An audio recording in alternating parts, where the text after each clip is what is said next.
Hi friends, welcome to Akshaya home channel. ఈరోజు వీడియోలో ప్రతి ఒక్క ఆడవాళ్ళకు ఎంతో ఉపయోగపడే మరిన్ని వంటింటి చిట్కాల గురించి ఈ వీడియోలో తెలుసుకుందాం. రసం పిండి వేసిన నిమ్మకాయలను సన్నని ముక్కలుగా తరిగి ఆవిరి మీద ఉడికించి దానికి కొంచెం ఉప్పు, కారం, బెల్లం కలిపి పోపు వేయండి. నోరూరించే నిమ్మకాయ పచ్చడి రెడీ. పెరుగు పుల్లగా మారకుండా ఉండడానికి పెరుగులో కొబ్బరి ముక్కను వేసి చూడండి.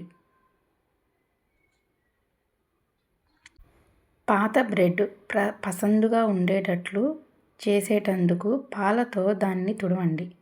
15 నిమిషాల సేపు ఒక మితమైన వేడి గల ఓవెన్ పైన పెట్టండి. పై పొర పిలపిలలాడుతుంది. బ్రెడ్ రుచికరంగా ఉంటుంది. పుల్లటి మజ్జిగలో 3 నీళ్లు కలిపి 2-3 గంటలు కదపకుండా ఉంచి తరువాత పైన పేరుకున్న నీటిని తొలగిస్తే కమ్మటి మజ్జిగ మిగులుతుంది.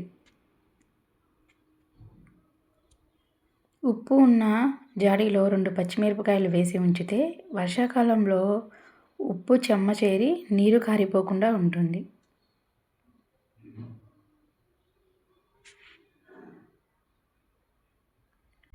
పచ్చిమిరపకాయలని కాసింత పసుపుతో చేర్చి సీసాలో నిల్వ చేస్తే ఎరుపు రంగుకు మారకుండా ఉంటాయి.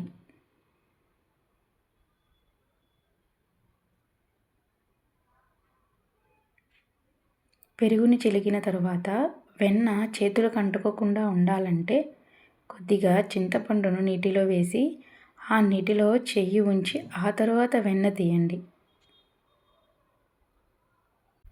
ఎండిపోయిన వెల్లుల్లిపాయలను పట్టు తీసి సన్నని సెగ మీద వేయించి పొడి చేస్తే పచ్చళ్ళలో, పప్పు, రసం మొదలైన వాటిలో ఉపయోగించుకోవచ్చు. పెరుగు రుచిగా సరిగ్గా తోడుకోవాలంటే తోడు పెట్టే ముందు గిన్నెను పటిక ముక్కతో రుద్దండి. ఈ వీడియో మీకు నచ్చినట్లయితే మా ఛానల్ని సబ్స్క్రైబ్ చేసుకోండి.